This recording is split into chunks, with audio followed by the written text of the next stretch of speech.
ओम शांति। प्यारे भाई बहनों, आज हम बाप दादा की नेक्स्ट अव्यक्त वाणी पे चर्चा करेंगे, जिसमें बाबा के मुख्य पॉइंट हैं। दृष्टि से सृष्टि की रचना, डेट हैं 6/8/1970 की ये वाणी है, जिसमें बाबा ने हम बच्चों को इस अव्यक्त वाणी में बाबा ने दृष्टि से सृष्टि को कैसे रचा जाता है इसके बारे में बाबा ने विस्तार से बताया। तो आइए हम सब मिलके बाबा की वाणी को रीड करते हैं। अच्छा, ओम शांति। सभी अव्यक्त स्थिति में रहते व्यक्त में कार्य कर रहे हो। जैसे बाप अव्यक्त होते व्यक्त में प्रवेश हो कार्य करते हैं, वैसे बाप समान बने हो। बाबा हम बच्चों को पूछ रहे हैं यहाँ पर कि बाप अव्यक्त में होते व्यक्त में प्रवेश हो कार्य करते हैं, वैसे बाप समान बने हो। बाप समान बनेंगे तब ही तो औरों को बाप समान बना सकेंगे। तो बाबा हम बच्चों को ये पूछ रहे हैं कि आप बाप समान बने हो तो ही तो औरों को बना सकते हो। तो पहले तो खुद को बाप समान बनाना है। अपने आप से पूछो कि दृष्टि बाप समान बनी है, वाणी और संकल्प बाप समान बने हैं। बाप को क्या स्मृति में रहता है जानते हो? बाप की स्मृति में सदैव क्या रहता है? बाबा हम बच्चों से ये क्वेश्चंस कर रहे हैं कि बाप की स्मृति में सदैव क्या रहता है, कि अपनी रचना को आप समान बनाना। बाप की स्मृति में भी सदैव यही रहता है। और आपकी स्मृति में सदैव क्या रहता है? बाबा हम बच्चों से यहाँ पे क्वेश्चंस पूछ रहे हैं, सवाल कर रहे हैं कि बाप की स्मृति में क्या रहता है, आपकी स्मृति में क्या रहता है, क्या अंतर है? समान स्मृति होती है, कोई स्मृति रहती है तो कोई भी नहीं। बाबा यहाँ पे पूछे कि कोई स्मृति रहती है कि कोई भी नहीं रहती है? स्मृति तो रहती है ना, या स्मृति से परे हो?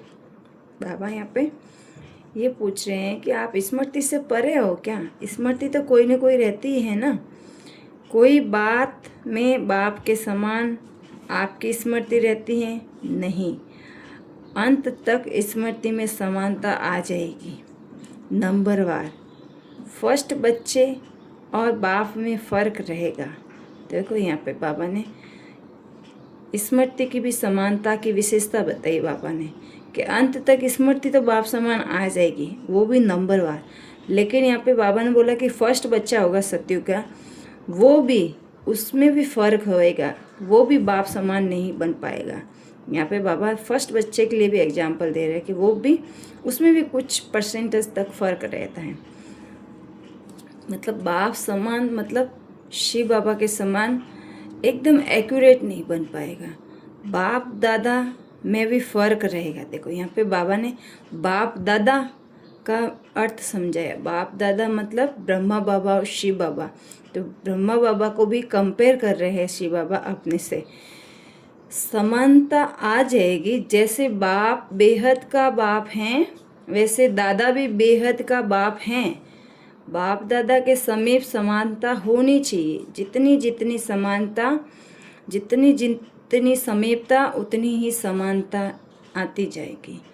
अंत में अब बच्चे भी अपनी रचना के रचयिता बनकर प्रैक्टिकल में अनुभव करेंगे।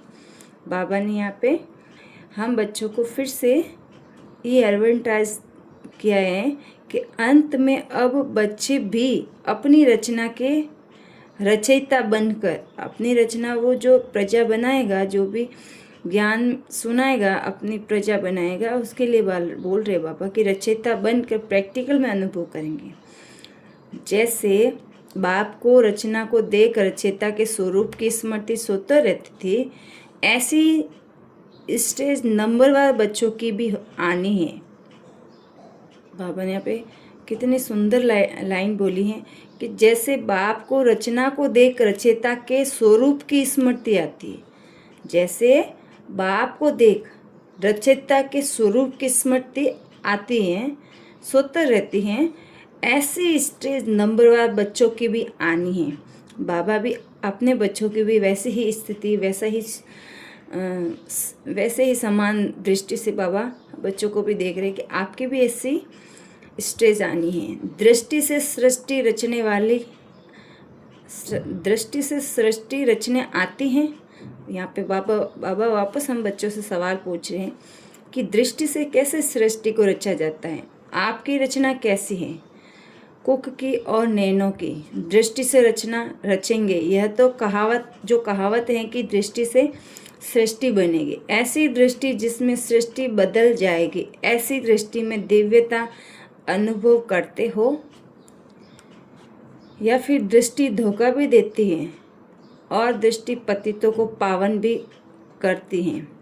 दृष्टि भी अनेक तरह की होती हैं, जिसमें बाबा बोल रहे हैं कि दृष्टि धोखा भी देती है तो पतितों को पावन भी बनाती है, लेकिन दृष्टि को सृष्टि बदलने का भी कार्य करती है। तो दृष्टि कहाँ तक बदली है? बाबा पूछ रहे हैं यहाँ पे हम बच्चों से कि दृष्टि आपकी कहाँ तक बदली है।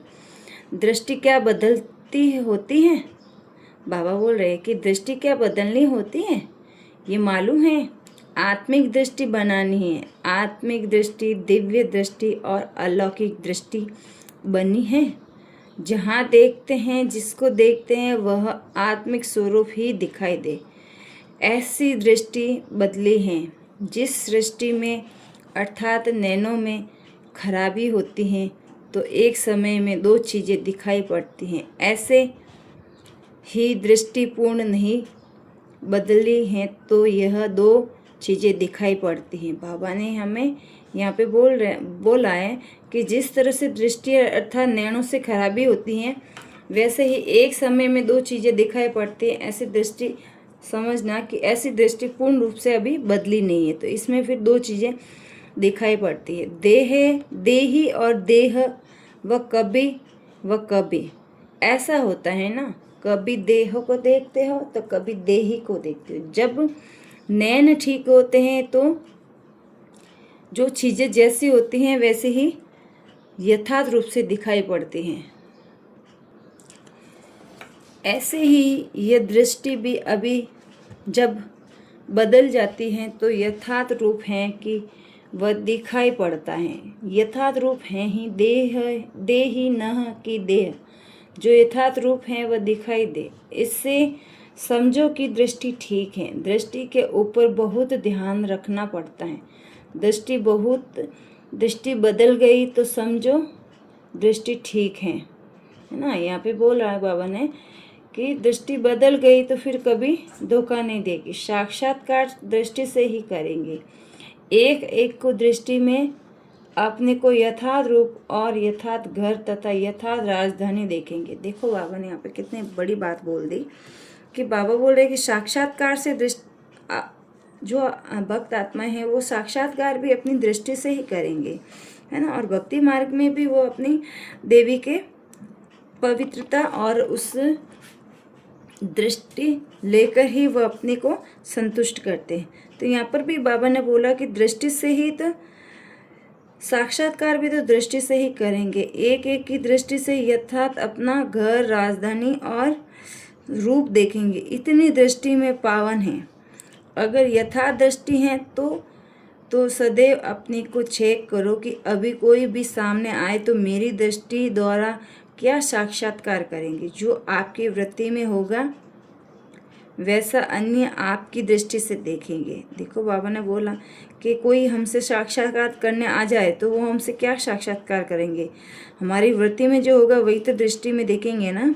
तो बाबा बोल रहे हैं कि अगर वृत्ति देह अभिमान की होगी, संचल है, तो आपकी दृष्टि से साक्षात्कार भी ऐसे ही होगा। औरों की भी दृष्टि संचल होगी, यथा साक्षात्कार कर नहीं सकेंगे। यह समझते हैं उन्हों की ट्रेनिंग है ना। इस ग्रुप के लिए तो मुख्य विषय ही यह है कि अपनी वृत्ति के सुधार से ही अपनी दृष्टि को दिव्य बनाना है। कहाँ तक बनी है, नहीं बनी तो क्या नहीं है, इस पर इन्हों का स्पष्ट समझना है। दृष्टि न बदलने के कारण दृष्टि न बदलने का कारण है वृत्ति का न बदलना। दृष्टि बदल जाए तो फिर सृष्टि भी बदल जाए। आजकल सभी बच्चों के प्रति विशेष इशारा बाप दादा यही है, बाप दादा का यही है कि अपनी दृष्टि को बदलो, साक्षात्कार मूर्त बनो। देखने वाले ऐसे अनुभव करें कि यह नैन नहीं लेकिन यह एक जादू की डिब्बियाँ हैं। जैसे जादू की डिब्बी में भिन्न भिन्न नज़ारे देखते हैं ना, वैसे ही आपके नैनों में दिव्य रंगत देखें, नैन के साक्षात्कार साधन बन जाए। यह ग्रुप मालूम है कौन सा ग्रुप है? इसमें विशेषता क्या है? सारे विश्व के अंदर विशेष आत्माएं हो, ऐसे तो नहीं समझते हो कि हम साधारण हैं, ऐसे कभी नहीं समझना है। सारे विश्व के अंदर विशेष आत्माएं हैं। जो बाबा उस समय बाबा के सामने जो ग्रुप आया हुआ था, उस ग्रुप के लिए बाबा विशेष आत्माओं का टाइटल दे रहे हैं। तो बाबा बोल रहे कि अंदर से विशेष आत्माएं कौन है? अगर आप विशेष आत्मा ना होती तो फिर बाप ने आपको क्यों बनाया? आप अपने को विशेष आत्मा समझने से विशेषता आएगी ना। अगर साधारण समझेगी तो कर्तव्य भी साधारण करेगी। एक अपने को विशेष आत्मा समझो, औरों में भी विशेषता लानी है। तुम विशेष आत्माएं हो। ये नशा ईश्वरीय नशा है, देह अभिमान का नशा नहीं। ईश्वरीय नशा सदैव नैनों से दिखाई दे। इस ग्रुप की विशेषता क्या है कि आप अपने ग्रुप की विशेषता समझती हो। कोरा कागज है ना, कईयों ने विभिन्न बातें सुनाई। इस ग्रुप का टाइटल तो बहुत बड़ा है। ट्रेनिंग के बाद यही गुण कायम रहे, यह भी ट्रेनिंग चाहिए। बाबा बोल रहे हैं यहाँ पे कि ट्रेनिंग के बाद भी वही गुण कायम रहे तो बाबा का कहा हुआ माना जाएगा। अभी तो विशेषता बहुत अच्छी सुन रही हो। कोरे कागज पर जो कुछ लिखा जाता है ना, वह स्पष्ट होता है। जितना स्पष्ट उतना श्रेष्ठ। अगर स्पष्टता में कमी है तो श्रेष्ठता में भी कमी है, और कुछ मिक्स नहीं करना है। कोई मिक्स बहुत करते हैं। इससे क्या होता है कि यथार्थ रूप से भी यथार्थ हो जाता है। वही ज्ञान की बातें माया का रूप बन जाती है। इसीलिए इस ग्रुप की यह विशेषता चित्र में दिखाई दे कि यह ग्रुप सदा स्पष्ट और श्रेष्ठ रहे, सदैव अपने यथार्थ रूप में रहे। जो बात जैसी है उस रूप से जानकर उसे धारण करनी है और चलना है। यह स्पष्टता है। इस ग्रुप को बाप दादा का क्या टाइटल देते हैं? जैसे कहावत है ना कि छोटे सुभान अल्लाह, लेकिन बाप दादा कहते हैं कि छोटे तो समान अल्लाह है। सभी बातों में कदम कदम में समानता रखो। लेकिन समानता कैसे आएगी? बाबा वापस यहाँ पे हमसे पूछ रहे हैं कि समान अल्लाह बन तो जाते हो, लेकिन समानता आएगी कैसे? समानता के लिए दो बातें ध्यान में रखनी है। साकार रूप में क्या विशेषता थी, जो बाबा यहाँ पे बोल रहे कि साकार रूप में बाप दादा में क्या विशेषता थी। और एक तो अपने को सदैव आधार मूर्त समझो, मतलब जो साकार बाबा में जो विशेषता थी वह उसने भी अपने को आधार मूर्त ही समझा था, है ना। तो उसके जैसा एग्जाम्पल देना है कि एक तो अपने को आधार मूर्त समझो और सारे विश्व के आधार मूर्त हो। इससे क्या होगा कि जो भी कर्म करेंगे ना, जिम्मेवारी से करेंगे, अलबेलापन नहीं रहेगा। जैसे बाप दादा सर्व के आधार मूर्त हैं, वैसे हर एक बच्चा विश्व के आधार मूर्त हैं। जो कर्म आप करेंगे वही सभी करेंगे। संगम पर जो रस्म चलती है वह भक्ति मार्ग में बदल कर चलती है।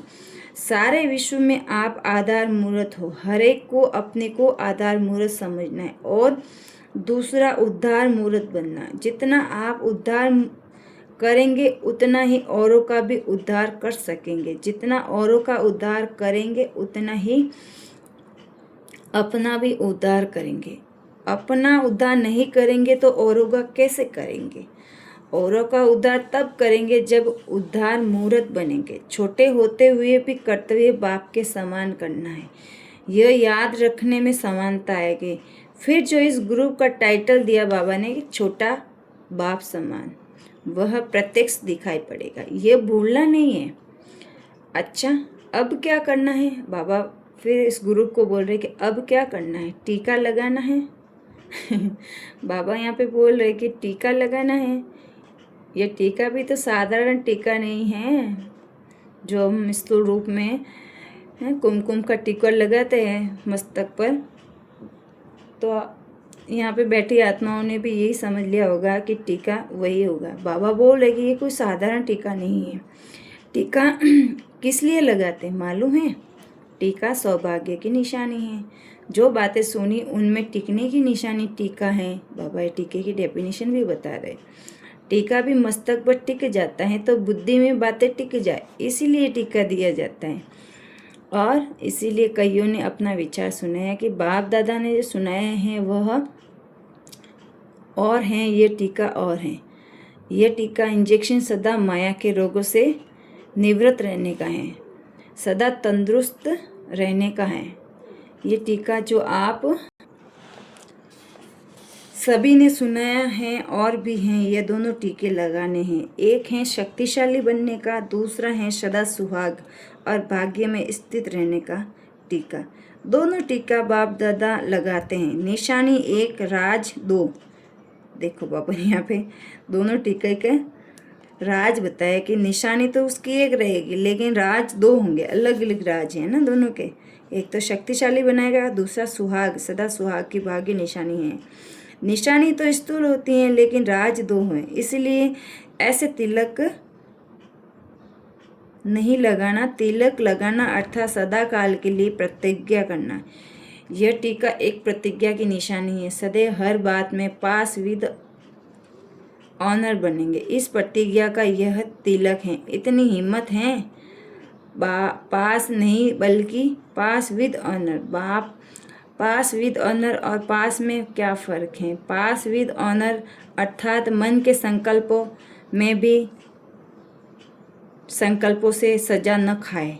धर्मराज की सजाओं की बातें पीछे हैं, परंतु अपने संकल्पों की भी उलझन अथवा सजाओं से परे, इसको कहते हैं pass with honour. Pass with honour की बाबा ने यहाँ पे कितनी सुंदर डेफिनेशन बताई है कि पास विद ऑनर मीन्स क्या? मन के संकल्पों से भी सजा न खाए। यहाँ पे धर्मराज की सजाओं की बात तो बहुत पीछे रह जाती है। बाबा ने यहाँ पे बोला कि आपके मन के संकल्प भी कोई उलझन और सजाओं से परे रहे, कोई भी उलझन नहीं हो और कोई भी सजा नहीं हो मन के संकल्पों को भी, तो उसको फुल पास विद ऑनर बोलेंगे। अपनी गलती से स्वयं को सजा देते हैं, उलझते हैं और पुकारते हैं, मूंझते हैं, इससे भी परे। पास विद ऑनर इसको कहते हैं। ऐसी प्रतिज्ञा करने को तैयार हो, संकल्पों में भी न उलझे। वाणी कर्म संबंध संपर्क की बातें छोड़ दो, वह तो मोटी बातें हैं। ऐसी प्रतिज्ञा वाला ग्रुप है हिम्मतवान। हिम्मत कायम रहेगी तो सर्व मददगार पत्ते रहेंगे, सहयोगी बनेंगे तो स्नेह मिलता रहेगा। जैसे वृक्ष में जो कोमल और छोटे पत्ते निकलते हैं वह बहुत प्रिय लगते हैं, लेकिन चिड़िया भी कोमल पत्तों को ही खाती हैं। सिर्फ प्यारे रहना किसके? बाप दादा न तो माया रूपी चिड़िया के, तो यह भी कोमल पत्ते हैं। कोमल पत्तों को कमाल करनी है। क्या कमाल करनी है? अपने ईश्वरीय चरित्र के ऊपर सर्व को आकर्षित करना है, अपने ऊपर नहीं, चरित्र के ऊपर। इस ग्रुप के ऊपर पूरा ध्यान है। इस ग्रुप को अपने ऊपर इतना ध्यान रखना है। अच्छा, ओम शांति। ये वाणी का टॉपिक यहीं पे ख़त्म होता है। अच्छा लगे तो कमेंट जरूर कीजिए, वरना ओम शांति कमेंट में ज़रूर लिखिए। ओम शांति।